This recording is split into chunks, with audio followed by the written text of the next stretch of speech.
Obrigado por nos conduzir a esse momento de oração. A nossa vida ela é feita de várias escolhas. Nós escolhemos tudo aquilo que nós vamos fazer, o estilo de vida em que nós vamos ter. Se nós queremos ter um estilo de vida onde nós vamos gastar mais, ou um estilo de vida onde nós vamos gastar menos, ou um estilo de vida onde eu leio bastante, um estilo de vida em que eu leio menos, um estilo de vida em que eu assisto muita televisão, gosto muito de séries, gosto muito de filmes, ou um estilo de vida em que eu não gosto de assistir televisão, não gosto de assistir séries, não gosto de assistir filmes. A nossa vida é assim, nós escolhemos o estilo de vida pelo qual nós queremos viver. É sobre isso que eu quero compartilhar com os irmãos essa noite. E você que está com a sua Bíblia, hoje eu vou testar se você está sabendo, se você foi um bom frequentador na escola dominical, se você consegue abrir sua Bíblia rapidamente, porque nós vamos usar vários e vários versículos na noite de hoje. Porque eu quero fazer aqui algumas comparações de estilo de vida. E aqui eu quero não trazer a minha opinião, mas sim trazer aquilo que eu entendo que a Bíblia Sagrada tem para nos dizer a respeito de diversos assuntos. Eu já disse aqui várias vezes que a Bíblia é o nosso manual de fé e prática, e nós precisamos recorrer a ela para tratar de qualquer assunto que seja. E a noite de hoje, nessas comparações, nós vamos usar muito a Bíblia Sagrada para ver o que a Bíblia, o que a Palavra de Deus tem a dizer para nós sobre tais assuntos. Estilo de vida. Então, preste atenção nessas comparações. A primeira comparação que eu quero trazer é que existe o meu estilo de vida, o nosso estilo de vida, que faz um contraponto com o estilo de vida que Deus quer que nós tenhamos. Por quê? Porque, em primeiro lugar, o nosso estilo de vida, o meu estilo de vida, é qual estilo? É o pecado. Porque eu sou pecador, nós somos pecadores, infelizmente nós nascemos debaixo do pecado, da corrupção do pecado. Então, quando eu entendo que eu sou pecador, isso é muito importante, porque uma das grandes discussões que existem hoje é que as pessoas entendem que determinados tipos de comportamento não são mais pecados como eram antigamente. Conforme a sociedade vai evoluindo, algumas coisas vão deixando de ser pecado ou vão entrando no meio da comunidade e vai se tornando cada vez mais normal, mais aceitável, até que as pessoas entendam, não, isso aí não é mais pecado não, deixa isso aí para lá e vamos seguir em frente. Mas nós temos que entender que nós somos pecadores, que nós, infelizmente, estamos debaixo do fardo do pecado. Porém, nós precisamos tentar e buscar viver em santidade, buscar fugir do pecado o tempo todo. Nós vivemos em um processo de santificação. Esse processo de santificação é um processo longo, que na verdade demora nossa vida toda, até que um dia nós vamos morrer ou seremos arrebatados e vamos viver na glória com o Pai, e lá nós estaremos 100% santificados. Mas enquanto isso ainda não acontece, nós vivemos nessa luta de sempre o que eu faço? Eu faço a minha vontade, o que a minha carne está pedindo, ou eu vou seguir a vontade de Deus? E aqui eu digo para os irmãos que isso não é uma coisa fácil, que isso é uma luta que todos nós temos. Você olha, não, mas o pastor peca menos, não, o pastor Jackson é um homem santo, homem de Deus, o pastor fulano de tal, que eu assisto na televisão, nossa, aquele homem não deve ter pecado nenhum. Mas todos nós somos pecadores. E nessa luta contra o pecado, nessa luta de abrir mão do meu estilo de vida para poder viver o estilo de vida que Deus tem para nós precisamos seguir a recomendação de Paulo na sua carta aos Romanos, capítulo 6, versículo de número 11, que diz o seguinte: considerem-se mortos para o pecado, mas vivos para Deus, em Cristo Jesus.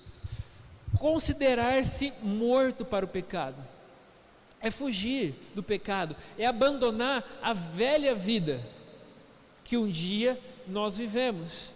Porque a partir do momento que nós temos um encontro verdadeiro, um encontro significativo com Cristo Jesus, algo na nossa vida passa a ser diferente, porque nós passamos da morte para a vida. E aí começa esse processo de santificação, e quando nós passamos por esse processo de santificação, nós precisamos entender que nós precisamos morrer a cada dia para o pecado, para viver fazendo a vontade de Deus em Cristo Jesus. Porque isso só é possível se nós estivermos passando isso por Cristo Jesus. Não existe um outro caminho, não existe uma opção. Jesus Cristo é a única opção para nós.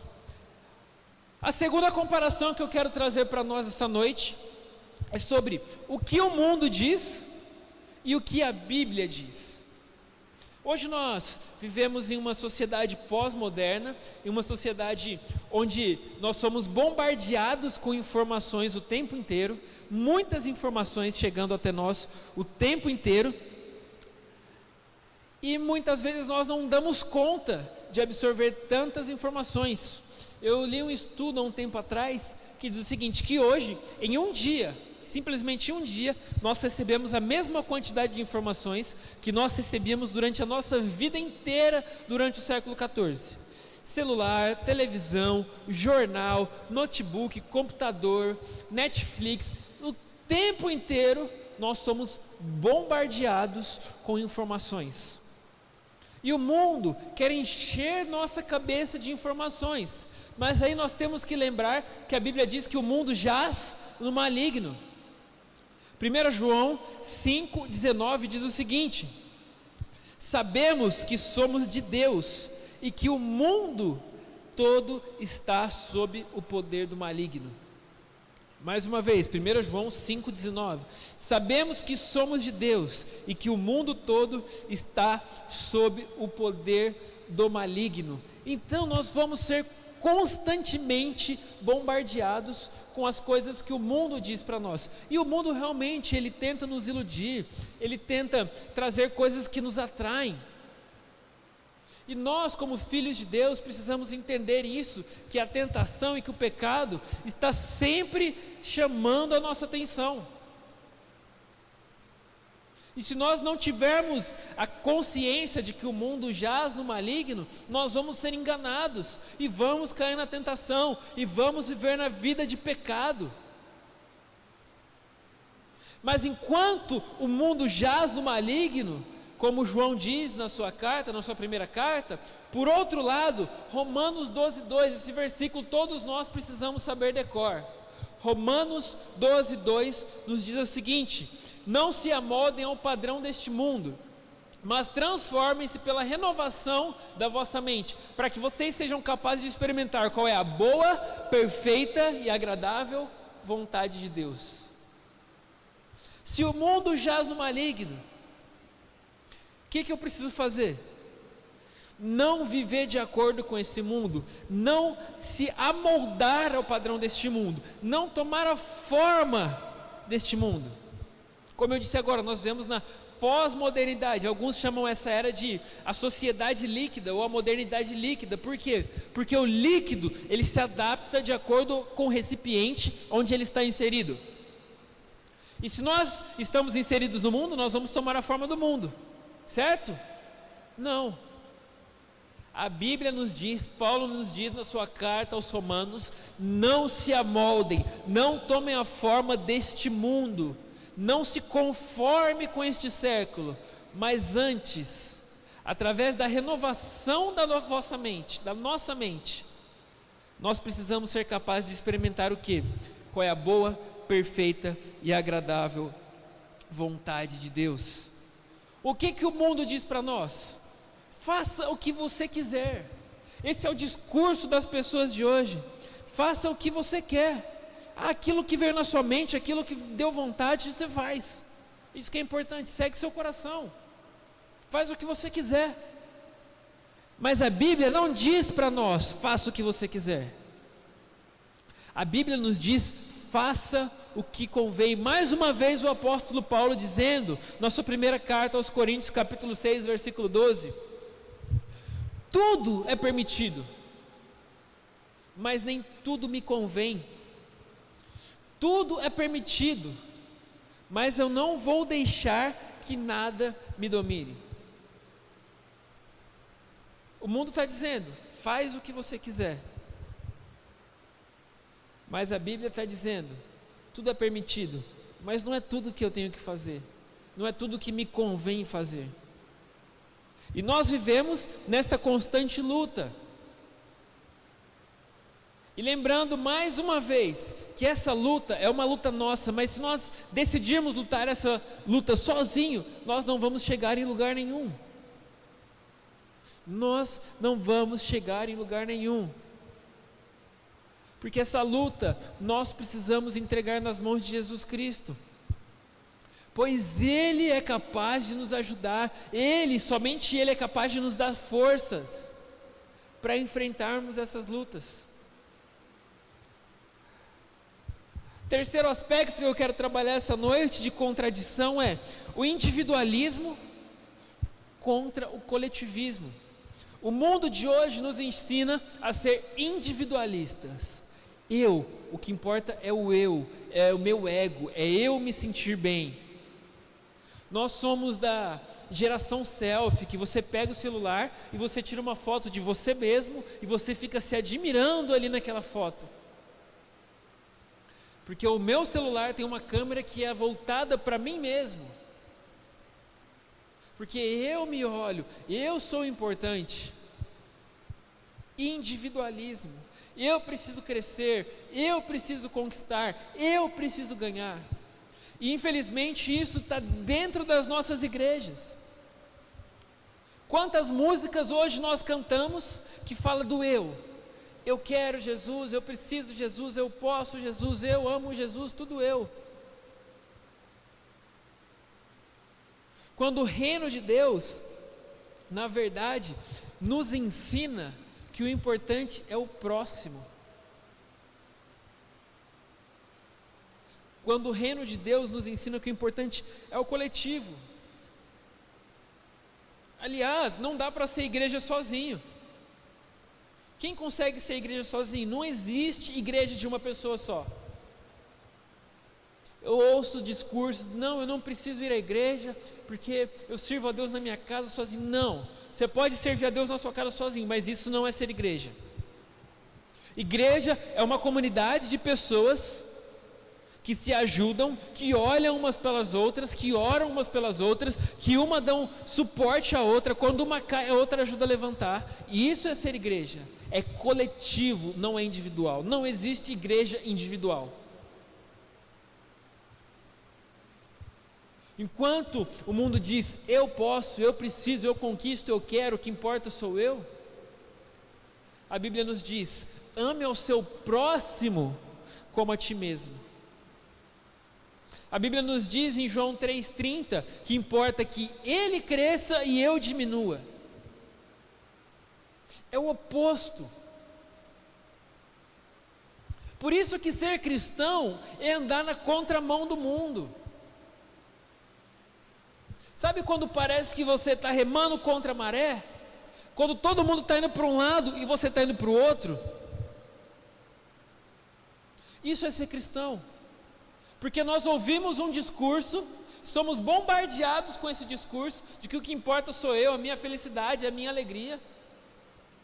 E o Evangelho vem e diz totalmente o oposto, que importa é que ele cresça e que eu diminua. Outra comparação, a quarta comparação é a comparação do nada a ver e o tudo a ver.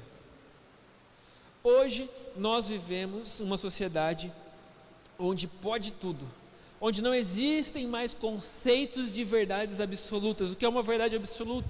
Uma verdade inegável, uma verdade irrefutável. O que é errado para mim pode não ser errado para você. Não, mas isso é pecado. Não, isso não é pecado, isso é seu ponto de vista sobre o pecado. E aí nós entramos em discussões, entramos em questionamentos e vamos dando a nossa opinião. Eu dou a minha opinião, o Ebenezer dá a opinião dele, o Jonas dá a opinião dele, o Renato dá a opinião dele, cada um vai dando a sua opinião, e nós não voltamos para o que a Bíblia realmente está dizendo. O que a Bíblia diz? É o que a Bíblia diz e acabou. Não, mas isso é relativo. Você pode até falar que o pecado é relativo, mas o significado é absoluto, que é a morte. A Bíblia é clara ao dizer, mas o salário do pecado é a morte. Mas o dom gratuito de Deus é a vida eterna em Cristo Jesus, o nosso Senhor. Romanos 6, 23. O pecado não é relativo, porque ele tem um significado absoluto. Se nós vivemos uma vida de pecado e não nos arrependemos e não fugimos do pecado, nós estamos caminhando em direção à morte. E só existe um antídoto para isso, que o próprio versículo de Romanos 6, 23 diz, que existe um dom gratuito, que é a graça de Deus. Chama graça porque nós não podemos fazer nada para pagar, porque é de graça. É um favor que nós não merecemos, mas o dom gratuito de Deus é a vida eterna. E a vida eterna é como? É em Cristo Jesus, o nosso Senhor. Nós precisamos entender que a nossa vida é tudo sobre Jesus, é a salvação, é a vida eterna. Nós precisamos viver uma vida segundo os preceitos de Cristo, sermos imitadores de Cristo. Hoje em dia acontece o seguinte: todo mundo quer a salvação. Você pode sair na rua e perguntar aí, se você morrer, você quer a salvação? Você quer ir para o céu ou quer ir para o inferno? Te garanto, todo mundo fala, não, eu quero ser salvo, acredito em Deus. Porém, as pessoas querem a salvação, mas não querem o Salvador. As pessoas querem ser salvas, mas querem viver da sua própria maneira, do seu próprio estilo de vida. Isso é impossível, porque só existe um caminho para a salvação, não existe atalho, a salvação é somente em Cristo. No último sábado nós comemoramos 503 anos da Reforma Protestante, e um dos pilares da Reforma Protestante é somente Cristo, não existe outro caminho. João capítulo 14, versículo 6 diz, eu sou o caminho, a verdade e a vida, ninguém vem ao Pai a não ser por mim. Jesus é o único caminho. É interessante que na tradução da Bíblia, do grego para a língua portuguesa, se nós fôssemos traduzir esse versículo, a tradução ficaria assim, eu sou, duas vezes a palavra eu, porque tem um significado do seguinte, eu, somente eu e mais ninguém sou o caminho, a verdade e a vida, ninguém vem ao Pai a não ser por mim. A quinta comparação que eu trago para a nossa vida essa noite é, eu faço o que eu quero ou eu faço o que Deus quer? Nós ouvimos muito o seguinte, siga o seu coração, o importante é você ser feliz, não é errado se te faz feliz. Quantas vezes nós ouvimos esse discurso de pessoas, nós ouvimos esse discurso na mídia, siga o seu coração, mas nós esquecemos que o profeta Jeremias, no seu livro, no capítulo número 17, versículo 9, diz o seguinte, o coração é mais enganoso do que qualquer outra coisa, e a sua doença é incurável. O nosso coração é enganoso. Eu só vou seguir o meu coração se o meu coração estiver compatível com a vontade do Pai, porque do contrário, o coração é enganoso, o coração nos engana, os nossos sentimentos nos enganam, E pior ainda é quando nós atribuímos isso a Deus. Fala, não, eu estou sentindo isso que é de Deus. Não, você não está sentindo de Deus, você está sentindo o que você quer. Sabe quando você faz uma oração para confirmar aquilo que você quer? Aí você mora em Presidente Prudente e você ora assim: olha Deus, se fizer calor no mês de setembro e outubro é porque é da sua vontade.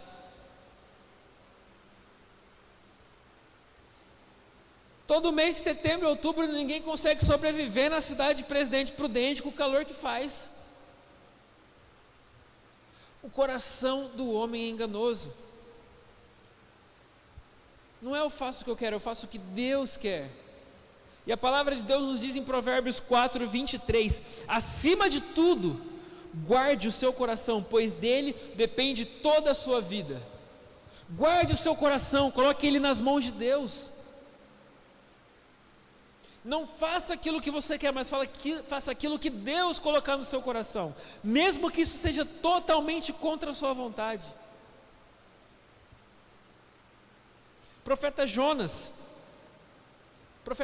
queria fugir, tentou fugir da vontade de Deus. Deus falou: não, você vai pregar para aquele povo. Não siga o seu coração, siga aquilo que Deus de fato colocar no seu coração. A Bíblia ainda nos diz sobre uma outra comparação, que é a penúltima que eu quero trazer para nós essa noite, que é: agradar o outro é o que nós vivemos buscando, vivemos tentando fazer, agradar o outro. Nós queremos agradar todo mundo, a gente quer estar bem com todo mundo, quando na verdade nós devemos agradar a Deus. E nós ficamos nessa dualidade de tentar agradar o próximo em vez de tentar agradar a Deus. Nós queremos fazer de tudo para ser aceito. Nós negociamos nossos princípios, nós negociamos nossos valores, nós negociamos a nossa fé para ser aceito por pessoas. Quando a fé nos é conveniente, aí nós usamos a nossa fé para ser aceito pelas pessoas. Mas quando ela não é conveniente, nós negamos ela e deixamos nossa fé de lado para ser aceito por pessoas. A palavra de Deus nos diz: não servindo à vista como para agradar a homens, mas como servos de Cristo, fazendo de coração a vontade de Deus. Efésios 6:6. E aí nós vivemos querendo mudar a maneira como nós vestimos, nós queremos mudar a nossa aparência, nós queremos mudar o nosso corte de cabelo, e aí nós vamos em busca de cirurgias plásticas para se adequar ao padrão da sociedade, porque nós queremos agradar o próximo. Meu irmão, minha irmã, você precisa entender que você é feito à imagem e semelhança de Deus.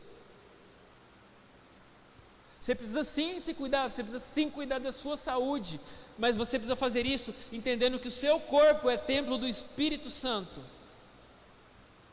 Não simplesmente para agradar pessoas, não simplesmente para se adequar a um padrão, para se adequar ao que o seu namorado quer, ao que a sua namorada quer, ao que seu marido está exigindo de você, ao que a sua esposa está exigindo de você, que você seja sarado, que você seja trincado, que você tenha um cabelo liso, ou que você tenha um cabelo enrolado. Deus criou você. Você precisa agradar a Deus, não ficar buscando agradar as pessoas. E aí nós entramos naquilo que é: Deus me agrada ou eu agrado a Deus? Nós estamos vivendo de uma maneira em que Deus precisa se adequar ao estilo de vida que eu levo. E aí eu pego a Bíblia e eu seleciono aquilo que da Bíblia se encaixa para mim, porque Deus tem que me agradar. Deus está ao meu serviço. Eu oro para Deus dizendo: Deus, o Senhor tem que fazer isso, até tal dia eu dou prazo para Deus. Eu já vi pastores falando assim: você precisa orar, você precisa dar prazo para Deus. Quem sou eu? Sou o chefe de Deus? Eu dou prazo para ele trabalhar? Não, Deus, o Senhor tem até esse final de semana para fazer isso. O Senhor tem até esse final de semana para fazer a minha vontade. Parece que Deus está a meu serviço. Deus está me servindo a hora que eu quero. Olha, Deus, agora são 8 horas e 57 minutos. Antes de acabar esse culto aqui, eu exijo que o Senhor faça tal coisa. Isso não existe. Eu sirvo a Deus, eu faço o que Deus manda. Evangelho de João, capítulo 14, versículo de número 15. Se vocês me amam, obedeçam os meus mandamentos. A Bíblia é clara, simples, reta e direta. Nós amamos a Deus, então nós vamos viver de acordo com os princípios dele. Se não, eu não amo de fato a Deus, eu simplesmente amo os benefícios que Deus me dá. Eu não quero ser uma pessoa que simplesmente ama os benefícios que Deus me dá. Eu quero ser uma pessoa que serve a Deus e que obedece a Ele de acordo com a vontade dEle. Para concluir, meus irmãos, nós vivemos uma luta que é o que eu sou por fora contra o que eu sou por dentro. Deus não se importa com o meu exterior. Deus não se importa se eu sou alto, se eu sou baixo, se eu sou gordo, se eu sou magro, se eu sou branco, se eu sou preto, se eu sou amarelo. Deus não se importa. Deus não se importa se eu sou careca, se eu sou cabeludo. Deus não se importa se eu uso boné, se eu uso chapéu. Deus não se importa se eu uso calça jeans, se eu uso saia. Deus não se importa se eu sou barbudo ou se eu não tenho barba.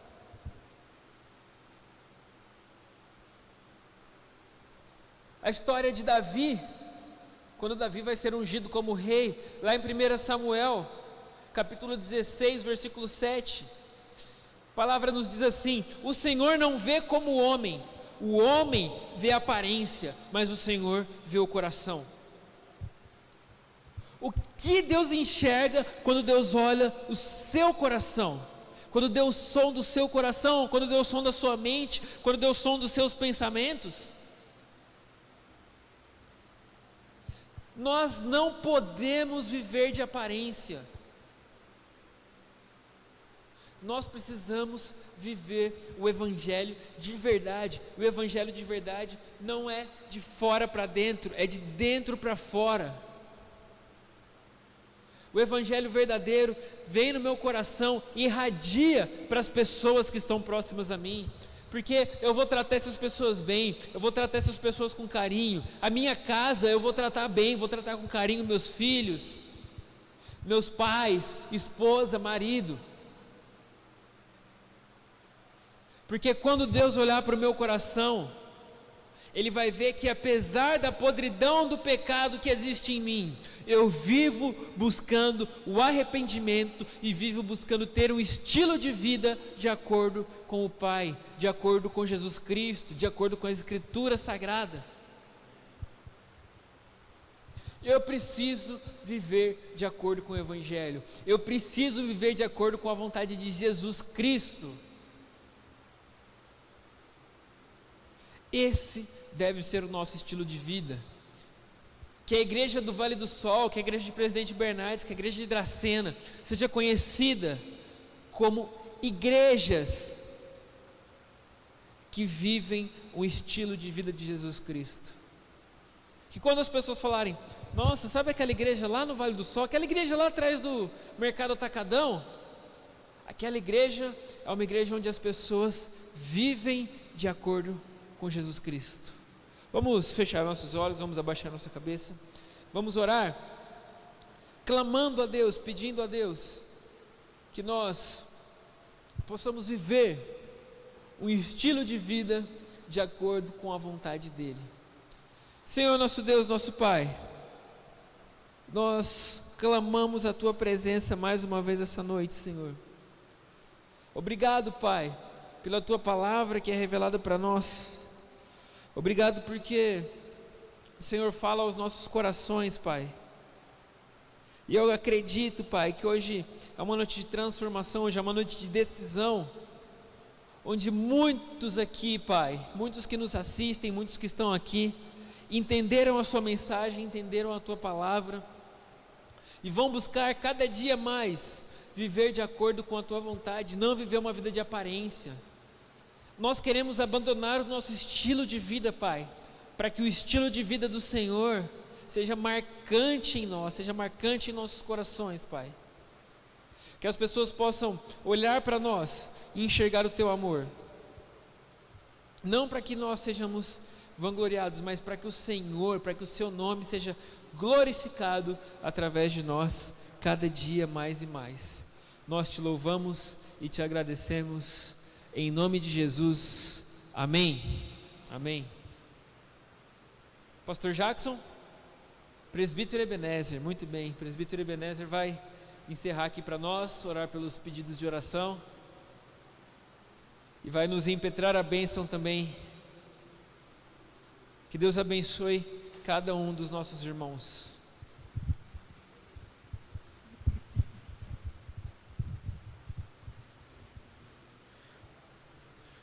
Antes de nós orarmos, eu quero passar alguns avisos para os irmãos, avisos bem importantes. Aqui no Vale do Sol, amanhã, toda quarta-feira, na verdade, às 8 horas, nós temos o Ministério ANA, o Ministério de Oração, o Ministério de Intercessão das Mulheres. Amanhã também às 8 horas nós teremos o nosso culto de adoração em Bernardes. Quinta-feira às 8 horas é o estudo bíblico em Dracena, e lá é presencial, não é transmitido. Então os irmãos de Dracena, aqueles que desejam participar, serão bem-vindos ali. Sexta-feira às 7:30 da noite nós temos a nossa sala de oração online, tá? Domingo às 10 horas da manhã o nosso culto na cidade de Presidente Bernardes, online e presencial. Domingo às 7:30 da noite, nós teremos o nosso culto aqui no Vale do Sol e também em Dracena. Os dois são presenciais e transmitidos online. Aos nossos irmãos que pedem oração, Gisele Pedrosa, por sua vida e pela calma no caso de Deus, pois ela estará passando por uma perícia, certo? Marli Poli, pela sua vida e saúde, pelo Pedro Henrique, por portas abertas de emprego para sua filha Sandra, pelo Danilo, Roberto e pela sua filha Marina. Joana Henrique pede para Enivaldo, que vai passar por uma cirurgia delicada no dia de amanhã. A dona Cida Guerra, que pede pela Rose, pela Beth, pela Iraceli, pelo Valdir, pelo seu Vidal, pelo Mário, pelo Luiz, pela Priscila, Laurita, Gisele, família e todos os seus irmãos e irmãs. Feche os seus olhos, vamos orar ao Senhor. Eu tenho ministrado e tenho dito que eu não tenho poderes para isso, mas o Senhor Deus, Ele tem todos os poderes e tem todas as causas em suas mãos. Para Ele o impossível é possível e o possível é mais que possível. Ele é o Senhor de todas as coisas. Então feche seus olhos, apresente ao Senhor aquilo que você veio colocar na mão dEle. Se você tem pedido de saúde, você quer orar pela sua cura, por um milagre, para que Deus abra as portas da sua vida, ore. Da mesma forma nós vamos ligar a nossa oração nos céus. A palavra de Deus diz que onde houverem 2 ou 3 reunidos em seu nome, Ele se fará presente ali. Eu creio que Ele está aqui, mas também creio que Ele está aí aonde você está, seja na sua casa, no seu trabalho, seja no carro, seja onde for. O Senhor, Ele está no alto céus, com seus ouvidos voltados ao seu povo. Pai, nós entramos na Tua presença, Senhor amado, e colocamos a vida de cada um dos nossos irmãos, ó Pai, que nesse momento, Senhor, clamam, pedem por oração, por saúde, por situações, ó Pai amado, onde somente o Senhor, ó Deus, tem o controle de tudo. Aos nossos irmãos que passarão, ó Pai amado, por exames médicos, por cirurgias, ó Deus, aqueles que clamam, ó Deus amado, por cura, porque já não sabem mais o que fazer, ou que foram desenganados pelos médicos, aqueles que pedem, ó Pai amado, por uma oportunidade de emprego, Senhor, porque por algum motivo, até mesmo pelo motivo, ó Pai amado, que tem afligido as nações, perdeu o seu emprego, Pai, tantos são os pedidos, ó Pai, tantos são os clamores, ó Deus, do Teu povo. Senhor amado, que o Senhor estenda a Tua mão sobre a vida de cada um dos nossos irmãos, que as Tuas mãos, ó Pai amado, traga, Senhor amado, cada vez mais bênção e graça sobre a vida de cada um deles. Deus, na Tua presença também nós pedimos ao Senhor, Pai amado, que todas as setas do inimigo, todos os dados, ó Pai amado, que tem alcançado o Teu povo, que tem tirado a paz do Teu povo, Senhor amado, seja repreendido e destruído em nome de Jesus. Pai, como igreja nós queremos colocar diante do Teu altar os Teus filhos, ó Pai, que estão reunidos, ó Pai, não apenas aqui no Teu templo, mas que estão reunidos em seus lares, em seus locais de trabalho, aonde for. Senhor, nós cremos e sabemos, ó Deus, que os Teus ouvidos estão inclinados a cada um do Teu povo, e a Tua palavra diz, ó Pai, que antes de nós pedirmos, o Senhor já sabe aquilo que pediremos. Por isso, Senhor, mais uma vez nós pedimos ao Senhor, haja, Pai amado, com o Teu poder, com a Tua glória, Pai, com o Teu Espírito, sobre a vida de cada um. Traga cura, Pai amado. Passa, Senhor amado, do Teu bálsamo, do Teu azeite, Pai amado, sobre a vida de cada um dos nossos irmãos que estão enfermos, porque são muitos, ó Deus, aqueles que clamam, ó Pai amado, por cura. Coloca a Tua mão poderosa, a Tua mão de médico dos médicos, Pai, aquele que pode tudo e todas as coisas. Pai, passa com a Tua mão sobre a vida de cada um. Aqueles irmãos, ó Pai amado, que clamam por uma resposta do Senhor, Pai amado, seja por qual for o motivo, sopra no ouvido de cada um, ó Pai amado, da Tua palavra de esperança, de força, de fé, Pai, em nome de Jesus, trazendo a eles calmaria, Pai, trazendo a eles paz em seu coração, refrigério na sua alma, Senhor. Pai, aqueles que estão presos, alcança cada um deles. Somente o Senhor sabe os motivos, ó Pai amado, de cada um estar ali, mas nós sabemos, ó Deus amado, que o Senhor é o Deus que tudo pode.